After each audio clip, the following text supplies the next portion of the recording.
Sounds good. Okay. Hey guys, so I'm Kathy. I work on the intake team at Support Inc. and it's so nice to have everybody joining us today. We also have other members of the intake team joining us today as well, such as Brian, the director of the department. We also have Cindy and Kristen as well. I'll go ahead and kick it over to Laura, who is the director of quality assurance. Thanks, Kathy. Hey, everyone. I'm Laura Veers. I am the Director of Quality Assurance here at Support Inc. A little about me, I have been in the field for 12 years, kind of stumbled on it out of college, started with another service organization as a residential coordinator, and then eventually came to Support Inc. I've been with Support Inc. for 8 years now, and started in our residential department, working as one of our associate directors in Aurora before moving to be our associate director in our Loveland office. Oversaw our nursing department for a little while and did a little bit of quality assurance on the side. And as we grew as a company, we identified that having a full-time resource in this area was something that was important to us. So moved over and started doing that full-time. And we are officially a department. We also have Nick Sickles, who is our quality assurance coordinator as well, working in our department. So welcome and thank you for being here today. I hope, as Kathy said, you feel like this is the best. And yeah, Kathy, if you want to go ahead and share, we'll get started. Yes. Can you guys see this okay? Yes. On the last one. Okay, let me do this. Okay. And you can go ahead and go to the next one. Okay, thanks. Thank you. So I thought I would start today just talking about what our quality assurance department here at Support Inc. does. So on an annual basis, we create a work plan that goes through our quality committee and gets approved. So really where we set out and we define what are the projects and goals that we're going to be working on for the company over the year. We always kind of have these broader topics. So the first area that we work on is quality of care oversight. And our goal in this area is to ensure that we have standardized processes and structures in place to enhance the quality of care and improve outcomes for the people that we serve. So as I mentioned, we have a quality management committee that meets on a regular basis so that we can take that really high level view of how are we doing? How are our services looking across the company? We also do things like we do a monthly review of hospitalization. So going to the hospital is a really big thing for people. That's a really hard time. It's really disruptive to their lives. So we'll take an opportunity to review those and see, you know, are there things that we should be changing? We do things like tracking incidents. We developed a quality dashboard to help provide teams data on how we're performing. We also do internal auditing and monitoring. So our goal in this area is to have a system and schedule to routinely audit service delivery, quality of care, and associated risks. We do two primary types of internal auditing on ourselves. The first is what we call our mock audit. And we do this audit to replicate what it's like when the state comes out. So every 3 years, Colorado Department of Public Health and Environment comes out to every service agency in the state and they do an audit. These are unannounced visits. They show up and they make a random selection of who they're going to pick. As I'm sure you can imagine, it's a very, very overwhelming process. So we wanted to have our internal mock audit process to try to replicate that. Not only to look at all the things that the state would be looking at, but also to help prepare our staff and our providers for what that visit looks and feels like. We also do a routine audit, which is more of an abbreviated audit, looking at high-level things related to billing, provider compliance, and quality of care. And then as needed, we'll complete targeted audits. So if we see that something's coming out of the state or we're hearing things at the state level that they're seeing a certain issue, we may do an internal audit to see how are we doing with that thing? Do we have the same issue that the state's seeing? The next category is policies and procedures. So we want to make sure as a company that we have written sets of standards and procedures that promote quality of care, compliance, and ensuring that our workforce understands what's expected of them. Our next is satisfaction surveys. We're actually in quote unquote survey season right now. So in our quality assurance department, we run our host home provider, family caregiver, and persons receiving services satisfaction survey.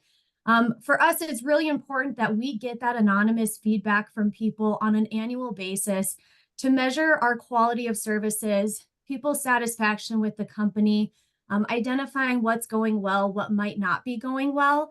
And then we take that data after the surveys close and we develop an internal action plan and we'll roll that out across the company. So if we see a trend in something that we're getting feedback on, we'll identify how we're going to address that, making sure that those things make it into our strategic plan and we're focusing on those things that people are identifying as important to them, for how we can continually change and improve and get better. Training and education. So it's important to us that our workforce is trained in how to carry out their job duties and creating an environment that promotes and supports quality of care. So some of the things in here, you'll see QA communications come out. So I'll send out communications on really if maybe there's a rule change or important information, making sure that that gets out to people. We also want to serve as helping to guide our workforce and our providers in understanding rules and regs. There's a lot out there. And then one of the things we're going to be looking at is the onboarding process. So making sure whether you are an employee or a contractor with us, that it's a smooth process as you come into the organization, that you feel like you're getting the training and support that you need to be successful in your role. Tracking and monitoring service delivery. So we've worked on a few projects, really making sure that our operations departments can proactively assure compliance and service delivery. So one of the things that we've been working on is what I've called our day in the life project. And so we've gone around to, we're almost through every position now, but every position within the company, and identifying what does a day in the life of this role look like? What does a day in the life of a host home look like? Or a residential coordinator, or a clinician, a DSP, and really trying to define out what is that role doing on a daily, a monthly, an annual basis to help provide, especially for new people coming into the organization, having a good idea of what's expected of me in this role. Also develop some various different tools to track compliance items. So being able to track monitoring visits, service notes, requirements that we need to do for the people that we support, updating our admission and enrollment checklists and processes, making sure that we're making that admission process successful for people. And then regulatory, which has been a really big one on a state and federal level over the past few years. There's been a lot happening. There's been a lot of changes. So a major thing that we do is really staying tuned into those state and federal rule changes, the happenings, the grumblings, the things that are going on, and really working to navigate through understanding what those things are, how those changes are going to impact us as an agency, impact you as a provider. And then making sure that we provide people with training and a very clear implementation rollout for how we're going to meet those things. Part of this regulatory will also be looking at doing risk assessments. So on an annual basis, Colorado Department of Public Health and Environment, our oversight entity, they post what they call their top 10 deficiencies. So every year after they've visited all the service agencies, they identify the top 10 things that they're citing. So they're seeing the same issue at numerous agencies. So when that comes out, we'll do a risk assessment or a targeted audit and say, how do we stack up against this? Are there things that we need to change, or are we doing this well and we don't need to worry about it? We've done a lot of monitoring the case management redesign that's been happening right now, the upcoming person-centered support plan that will be coming out, and of course, the biggest change happening in our system right now, which is updated rules and regulations. You can go to the next slide, Kathy. So why have a QA department, or why work with a company who has a QA department? I would say probably the majority of agencies don't have a department like this. So really wanted to talk about why we feel like it's important. So good compliance is good care. We very much think about kind of quality as the foundation or those railroad tracks. It's really what building that good quality compliance program allows us to really build and run good programs. So allows us that really good structure. Something about us, we are a company with high standards. But we also want to be on that journey with people. So we don't want to be the company who just says, hey, here's the 15 things that you have to do, figure it out. We want to be there to help you learn what are these things, help you get to that place.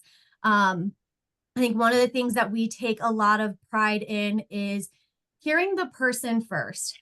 So there's massive amount of rules and regulations for IDD services, but we want the person who's receiving these services for their voice to be first, and then for us to be able to figure out how do we overlay rules to be able to support that person with the things that they are wanting. Mm-hmm.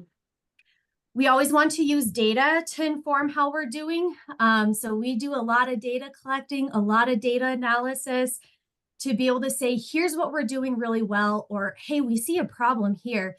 Maybe our process isn't working. Maybe we need to think about something else to be able to improve this area. As I mentioned, having a resource. So there is a lot to understand about this system. And by having a QA department, we have kind of this single group who can be there to ask those questions, to understand what these rules are saying, to understand how a surveyor might interpret those rules, to be that ear, be involved in the meetings that are happening at the state, be involved in the rulemaking process, to really make sure that we're informed and we know what's going on. And then we take a lot of pride in showing off who we are and the work that everybody does. So we had a CDPHE visit. We just had ours not very long ago, and we got a lot of compliments, and that's really a point of pride for us. We like when the state comes in and we're able to bring them out to our homes, to have them meet our staff, and for them to be able to see the great services that we're providing. And so we had a lot of great compliments from them. We always walk away with minimal citations. We always have our plans of correction submitted in a timely manner. They're always accepted on the first submission. And we always make sure that we close our desk revisits and our survey before the deadline, and they're never getting rejected. This has become really big. The state is having a struggle right now with a lot of companies that aren't able to get through that process, aren't able to implement a plan of correction that can get passed and get accepted by the state. So we take a lot of pride in being able to do that. And then as a company, having a department who can really run that process, who we can be the interface with the state and hopefully save everybody else from having to have kind of that nerve-wracking interaction with them, and being the responsible party to make sure that we develop that plan of correction. So maintaining that good standing is really important to us, all with the end goal of really being able to provide the best quality of services to the people that we support. I think that, yeah, go ahead and open it up if people have questions. Awesome. I just want to say thank you so much. I love it when a presentation is just very straightforward and direct. And when it comes to quality assurance as a whole, I just feel like it's so overwhelming for me to truly understand the breakdown of everything. So I thought that first slide was super helpful. So thank you. Yeah, thank you. Yeah, that was great. And it's been amazing to see where quality assurance has come at Support Inc. When I started 5 years ago, we did not have a quality assurance department. It was kind of just you, Laura. So it's been amazing to see kind of the processes, the structure we have in place, where it is a department now, and I think one of the best in the state. And I think we've always said it's like a nice warm blanket. So it really feels that way. When I was in operations and now in intake, it's like we have this beautiful warm blanket over us that's amazing. We used to be terrified of CDPHE. Now it's like, bring it on. We're ready. Yeah. We like say that with hesitation, but for the most part, yeah, we feel very confident, and it's a credit to you and Nick and everything you guys do. So Mhm. thank you. Yeah, Yeah. I definitely think the added layer of protection is super helpful. I remember hearing about quality assurance in other fields that I've worked in the past, and you would get a little spooked about it and wanting to make sure that everything is all wrapped up and neat and tidy. But thanks to Laura and Nick, I just feel really reassured working here. I don't have the same worries or stress like I used to in the past. So I do think that's really nice for families. And just like you said, Laura, meeting people where they are, and like maybe there's some sort of discrepancy in the home. So how can we work with you to address that within the rules and regs, and just trying to take a person-centered approach? So Yeah. Was there any questions or concerns, anything for Laura?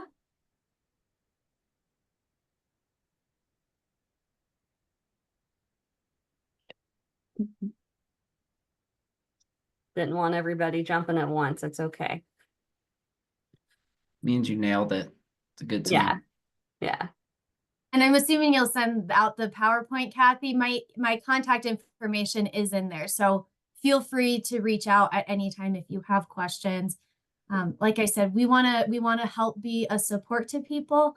You know, Mhm. in some industries, Kathy, like you mentioned, right? QA is like that. Ooh, that's a big scary department. Like I don't wanna talk to them. We want to be a support system. We're definitely here to support everybody internally, all of our providers. So reach out anytime. I guess one question that just came to mind. What are maybe the biggest rule changes that are coming or maybe coming? Anything kind of related to that? With Yeah, good question. the big So worms. yeah, the big can of worms. Yeah, so the state has been going through a rule change to 8.7 thousand is our new chapter of rules. And the intent was to update rules as we've changed from single entry points and community center boards to case management agencies. But they snuck in a whole lot of changes that also impact provider agencies. So I think one of the big ones that we've talked about and have already rolled out is the discontinuation of the requirement to create an annual residential individual service and support plan, an ISSP goal that has to be tracked. It was definitely another thing that providers have enough documentation already. So the removal of that, I think, was really, really great, really exciting and positive change for us. There are some changes in like policies that we have to have. They're still going through. They just did another round of updates to the rules, and those passed the first medical services board review, but still have a second review. So we've kind of been holding off as we've been seeing kind of significant changes to those rules on really rolling anything out, but we do plan as they get finalized and we start having kind of repeated updates to really roll out a presentation for everybody on what was the old rule, what is the new rule. Mhm. Awesome. Thank you. Yeah.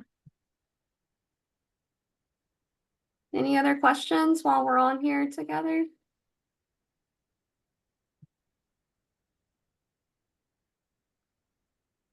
All right. Well, I just wanted to thank you guys so much for joining us today. I'm going to go ahead and stop the recording.